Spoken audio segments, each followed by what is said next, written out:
حول ولا قوة إلا بالله العلي العظيم. أعوذ بالله من الشيطان اللعين الرجيم. بسم الله الرحمن الرحيم. الحمد لله والصلاة والسلام على رسول الله وعلى آله آل الله لا سيما بقية الله ولعنة الله على أعدائهم أعداء الله من يومنا هذا إلى لقاء الله. أما بعد فقد قال الله يا أيها الذين آمنوا كتب عليكم الصيام كما كتب على الذين من قبلكم لعلكم تتقون. میں سب سے پہلے تمام ناظرین کی خدمت میں سلام عرض کرتا ہوں اور اس مبارک اور مقدس مہینے کی نعمتوں سے فیضیاب ہونے کی توفیق حاصل کرنے کی مبارکباد پیش کرتا ہوں.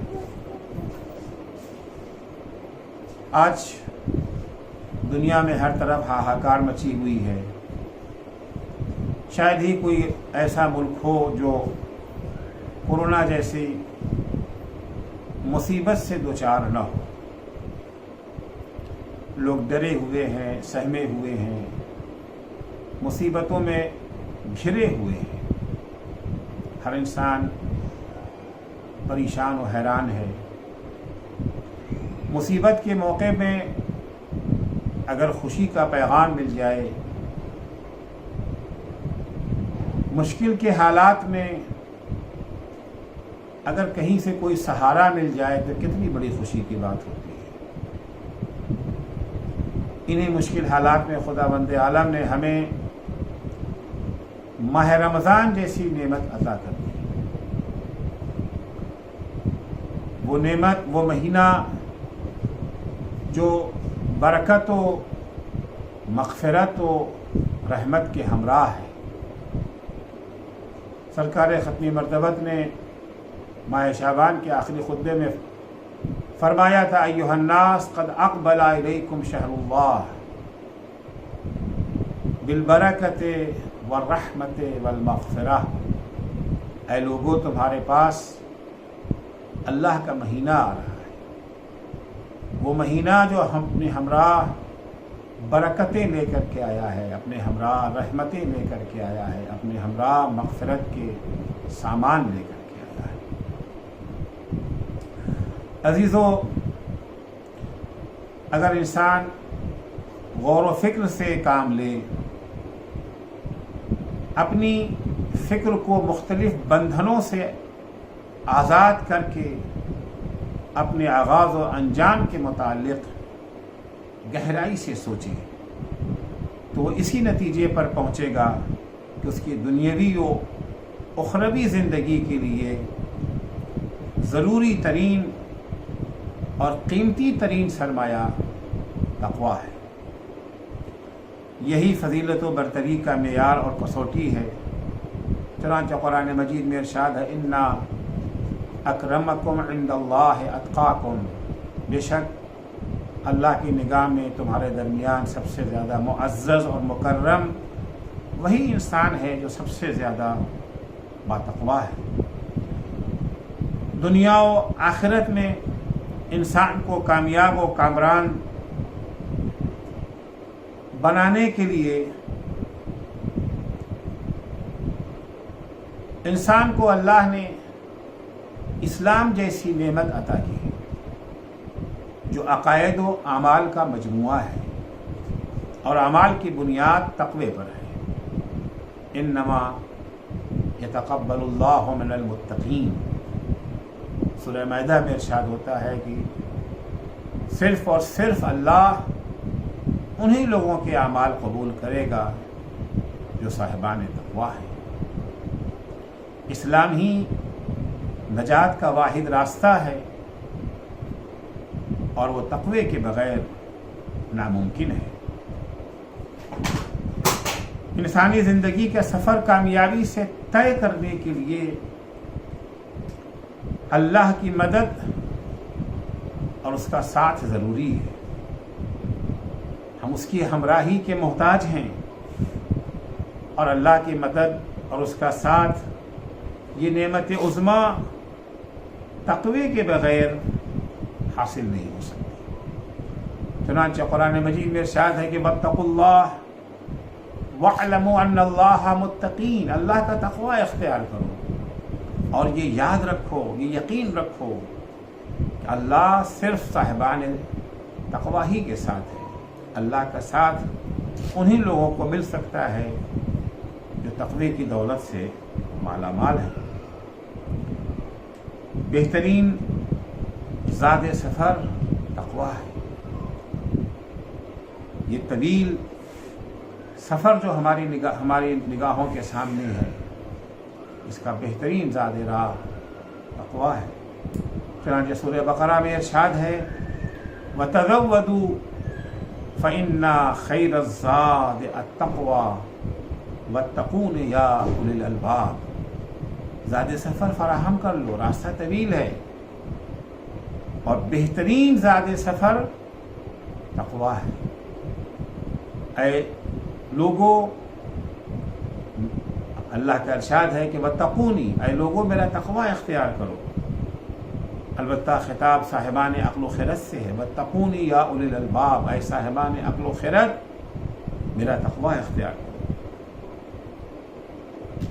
انسانی سفر کا اختتام یا جنت پر ہے یا جہنم پر۔ ظاہر سی بات ہے کہ جہنم ہمیں سے کسی کو پسند نہیں ہے۔ ہم سب یہی چاہتے ہیں کہ ہماری زندگی کا خاتمہ جنت پر ہو، اختتام سفر میں ہمیں جنت نشیں ہونے کا شرف ملے، لیکن جنت کی قیمت تقوی ہے۔ وَتِلْكَ الْجَنَّةُ الَّتِي نُورِثُهَا مِنْ عِبَادِنَا مَنْ كَانَ تَقِيًّا، ہم اپنے بندوں میں سے یہ جنت انہی کو عطا کریں گے، جنت کے مالک وہی بنائے جائیں گے جو صاحبان تقوی ہے۔ یہی وجہ ہے کہ اللہ جل شانہ نے انسان کی پیدائش پورے دین کا نچوڑ اور مقصد حصول تقوی کو قرار دیا ہے۔ یعنی انسان پیدا کیا گیا تقوی کے لیے، دین اگر اس کو عطا کیا گیا تو مقصد دین بھی تقوی ہے، اگر اسے عبادتوں کا حکم دیا گیا تو مقصد عبادت بھی تقوی کے سوا کچھ اور نہیں ہے۔ مقصد تخلیق کے سلسلے میں قرآن مجید میں ہے کہ ما خلقت الجن والانس الا لیعبدون، ہم نے جن و انس کو نہیں پیدا کیا مگر عبادت کے لیے، اور پھر جب عبادت کا مقصد بیان کیا تو ارشاد ہوا یا ایھا الناس اعبدوا ربکم الذی خلقکم والذین من قبلکم لعلکم تتقون، اے لوگوں تم اپنے اس پروردگار کی عبادت کرو جس نے تمہیں پیدا کیا اور تم سے پہلے والوں کو پیدا کیا۔ کیا مقصد ہے عبادت کا؟ لعلکم تتقون، تاکہ تم صاحب تقوی بن سکو، دولت تقوی سے مالا مال ہو سکو۔ عبادتوں کے درمیان روزے کو بہت اہمیت حاصل ہے، یہ ممتاز ترین عبادت ہے۔ یہی وجہ ہے کہ اللہ جل شانہ نے اسے اپنی طرف نسبت دی ہے۔ حدیث قدسی ہے الصوم لی وانا اجزی بہ، روزہ میرے لیے ہے اور میں ہی اس روزے کی جزا ہوں۔ بہت ہی نفیس اور عجیب حدیث ہے۔ نماز کی جزا جنت، فلاں عمل کی جزا جنت، لیکن جب روزے کی جزا کی باری آئی تو پروردگار کا ارشاد ہے کہ انا اجزی بہ، میں خود اس کی جو ہے وہ جزا ہوں۔ اس اہم عبادت، ممتاز ترین عبادت جو روزہ ہے، اس ممتاز ترین عبادت کا مقصد بھی پروردگار نے حصول تقوی قرار دیا۔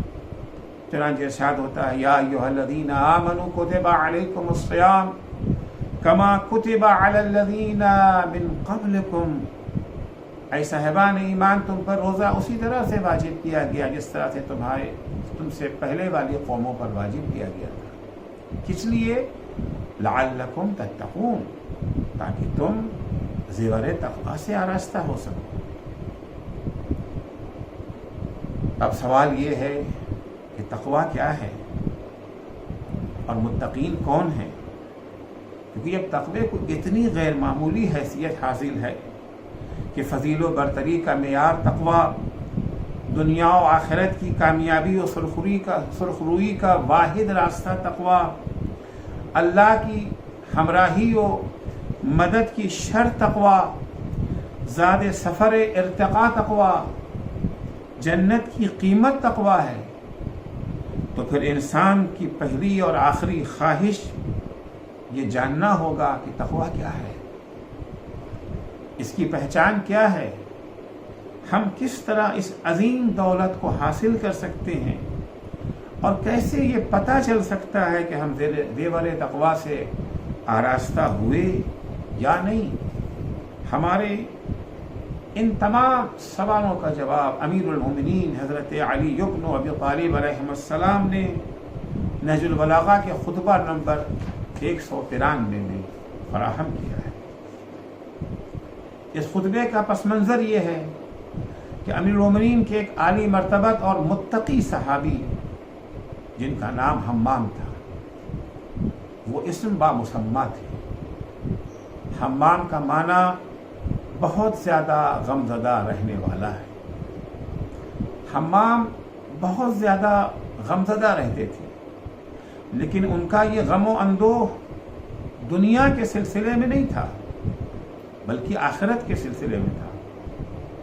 ایک دن جناب حمام حضرت علی علیہ السلام کی خدمت میں حاضر ہوئے اور آپ سے یہ درخواست کی کہ آپ متقیوں کے اوصاف اس طرح سے بیان کیجئے کہ گویا میں ان اوصاف سے آراستہ متقیوں کو اپنی نگاہ سے دیکھ رہا ہوں۔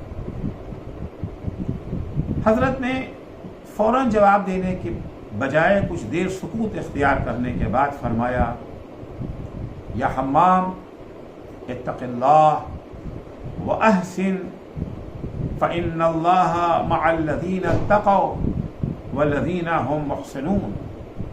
اے حمام، خدا کا تقوی اختیار کرو، اس کی مخالفت سے پرہیز کرو اور نیک کام کرو، کیونکہ اللہ ان لوگوں کے ساتھ ہے جنہوں نے تقوی اختیار کیا اور نیک کام بجا لاتے ہیں۔ حمام یہ مختصر جواب سن کر مطمئن نہیں ہوئے، وہ مزید تفصیل کے لیے اصرار کرنے لگے۔ چنانچہ حمام کے اصرار کے بعد مولا کائنات نے متقین کے 110 صفات بیان کیے۔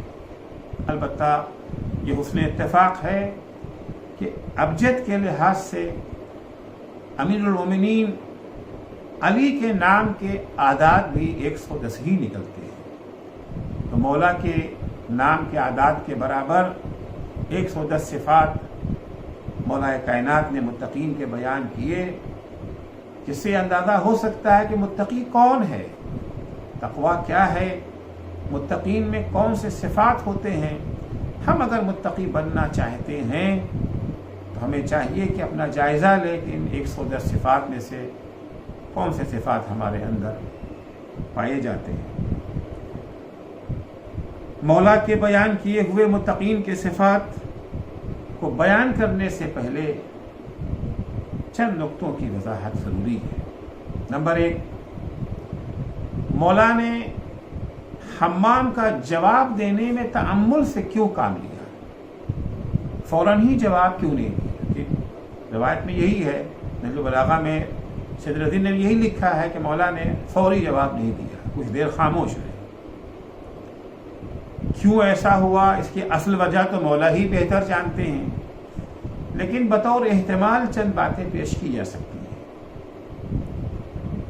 سب سے پہلے یہ کہ شاید اس بزم میں کچھ نااہل اغیار بیٹھے ہوئے تھے جن میں اس جواب کو برداشت کرنے کی صلاحیت نہیں تھی، اور مولا نہیں چاہتے تھے کہ یہ گرا بہا موتی نااہلوں کے ہاتھ لگے، اسی لیے مولا نے فوراً جواب دینے کے بجائے ان لوگوں کے بزم سے چلے جانے کا انتظار کیا۔ دوسری یہ وجہ ہو سکتی ہے کہ امام حمام کے آتش شوق کو اور بھڑکانا چاہتے تھے، ان کے اندر مزید شوق پیدا کرنا چاہتے تھے۔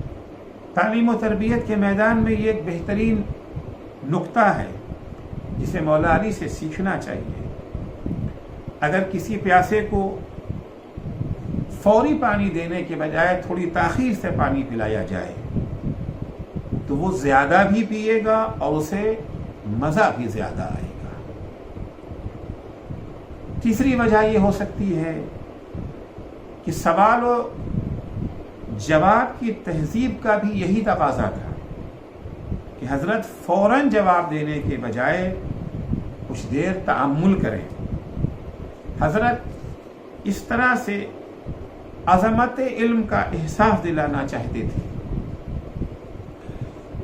روایت میں ہے کہ پیغمبر اسلام صلی اللہ علیہ وآلہ وسلم سے سوال کیا گیا، آپ نے فوراً جواب دینے کے بجائے کچھ دیر سکوت اختیار کیا، اس کے بعد جواب دیا۔ کسی نے آپ سے عرض کیا کہ یا رسول اللہ، کہ آپ نے فوراً کیوں جواب نہیں دیا؟ کیا اس لیے کہ آپ کچھ دیر سوچنا چاہتے تھے؟ ہوتا ہے کہ ہم لوگ اگر کسی سوال کا جواب دینا چاہتے ہیں تو ذہن میں جواب کو یکجا کرنے کی ہمیں یہ جو ہے ضرورت پڑتی ہے، اپنی معلومات کو اکٹھا کرنے کی چند منٹ ضرورت پڑتی ہے۔ تو کیا یا رسول اللہ آپ نے بھی اسی لیے سکوت اختیار کیا تھا کہ آپ اپنی معلومات کو یکجا کرنا چاہتے تھے؟ حضرت نے فرمایا نہیں، میری خاموشی کی وجہ تعظیم علم ہے، توقیراً للحکمہ۔ میں نے سکوت اس لیے اختیار کیا تھوڑی دیر کے لیے کیونکہ جو باتیں ہونی ہیں وہ عالمانہ گفتگو ہے، حکیمانہ گفتگو ہے۔ علم اور حکمت کا تقاضا یہ ہے کہ اسے عظمت کے ساتھ پیش کیا جائے، اس لیے میں نے کچھ دیر تأمل کیا۔ ہمیں بھی یہی تہذیب اختیار کرنی چاہیے، سوالوں کا جواب دینے میں عجلت نہیں کرنی چاہیے، چاہے وہ کتنا ہی معمولی و سادہ سوال ہو اور ہمیں اس کا جواب معلوم بھی ہو۔ ہمیں جواب دینے سے پہلے اس کے تمام پہلوؤں پر غور و فکر کر لینا چاہیے۔ لسان العاقل وراء قلبہ وقلب المنافق وراء لسانہ۔ منافق پہلے بولتا ہے پھر سوچتا ہے، جبکہ مومن پہلے غور و فکر کرتا ہے پھر بولتا ہے۔ عقل مند کا عملی نعرہ پہلے تعقل و تفکر پھر گفتگو و کلام، جبکہ منافق کا عملی نعرہ ہے پہلے گفتگو، پہلے لفاظی پھر غور و فکر۔ تو اگر مولا نے فوری جواب نہ دیا تو مقصد مولا کا تعظیم علم ہے، علم اور حکمت کی عظمت کا احساس دلانا ہے۔ چوتھی وجہ یہ ہو سکتی ہے کہ حضرت اگرچہ حمام کی قابلیت و صلاحیت کے قائل تھے، مگر یہ خوف بھی تھا کہ کہیں وہ ان صفات کو برداشت نہ کر سکے اور زندگی سے ہاتھ دھو بیٹھے، لیکن ان کے اصرار سے مجبور ہو کر آپ نے وہ صفات بیان کرنا شروع کیا۔ اس احتمال کی تائید اس خطبے کے آخر کے جملے سے بھی ہوتی ہے کہ حمام نے مومنین کے 110 صفات سنتے سنتے، جبکہ شاید ابھی آپ کی گفتگو ختم بھی نہیں ہوئی تھی، ایک عاشقانہ چیخ ماری اور اس دنیا سے رخصت ہو گئے، اس وقت حضرت نے فرمایا اما واللہ لقد کنت اخافها علیک، خدا کی قسم مجھے حمام کے سلسلے میں اسی چیز کا خوف تھا۔ جب کسی نے مولا پر یہ اعتراض کیا کہ آپ نے کیوں انہیں موت کے منہ میں جھونک دیا، اس کے جواب میں امام نے فرمایا ویحک ان لکل اجل وقتا لا یعدوه وسببا لا يتجاوزه فمهلا لا تعود لمثلها فانما نفخ الشیطان على لسانك، وائے ہو تجھ پر، کھانا خراب ہو تیرا، ہر اجل اور موت کا ایک وقت معین ہے جس سے آگے بڑھنا ناممکن ہے، اور ہر شے کے لیے ایک سبب ہے جس سے تجاوز کرنا محال ہے۔ خبردار اب کبھی ایسی گفتگو نہ کرنا، یہ شیطان نے تیری زبان پر اپنا جادو پھونک دیا ہے۔ امام نے کچھ دیر خاموشی اختیار کرنے کے بعد حمام کے سوال کا مختصر سا جواب عطا فرمایا، اتق اللہ واحسن فإن اللہ مع الذین اتقوا والذین هم محسنون، اللہ کا تقوی اختیار کرو، نیک اعمال بجا لاؤ، اور یہ جان لو کہ اللہ بے شک تقوی اختیار کرنے والوں کے ساتھ ہے اور نیک کام بجا لانے والوں کے ساتھ ہے۔ لیکن حمام اس مختصر سے جواب سے مطمئن نہیں ہوئے، کیونکہ وہ ایسے پیاسے تھے جو حضرت علی کے وجودی و عملی دریا سے سیراب ہونے کے خواہش مند تھے، قطرے پر کہاں اکتفا کر سکتے تھے، لہذا انہوں نے دوبارہ اصرار کیا اور مولا نے تفصیلی جواب دینا شروع کیا۔ امام نے ابھی 110 صفات یہ بیان کیے تھے کہ حمام امام کے کلام کی عظمت کا احساس کر کے اسے برداشت نہ کر سکے اور اس دار فانی سے رخصت ہو گئی۔ اس خطبے کے پس منظر کے تعلق سے مختصر سی گفتگو کے بعد اس خطبے کے محوری و مرکزی لفظ تقوی کے سلسلے میں کچھ عرائض پیش کرنا ضروری سمجھتا ہوں۔ قرآن مجید میں لفظ تقوی 17 مرتبہ اور اس کے مشتقات کا 250 مرتبہ ذکر ہوا ہے، اور اسی طرح نہج البلاغہ میں لفظ تقوی 45 مرتبہ اور اس کے مشتقات 100 مرتبہ بیان ہوئے ہیں۔ قرآنی آیات کے مطالعے سے یہ حقیقت اجاگر ہو جاتی ہے کہ تقوی سے مراد پرہیز ہے، خدا کی نافرمانی سے پرہیز، اتقوا اللہ، قیامت کے عذاب سے بچاؤ، اتقوا یوما لا تجزی نفس عن نفس شیئا، اس دن کے عذاب سے پرہیز کرو، بچاؤ اپنے کو، جس دن کوئی کسی کو سزا نہ دے سکے گا یا کسی کو کسی کی طرف سے سزا نہیں دی جائے گی۔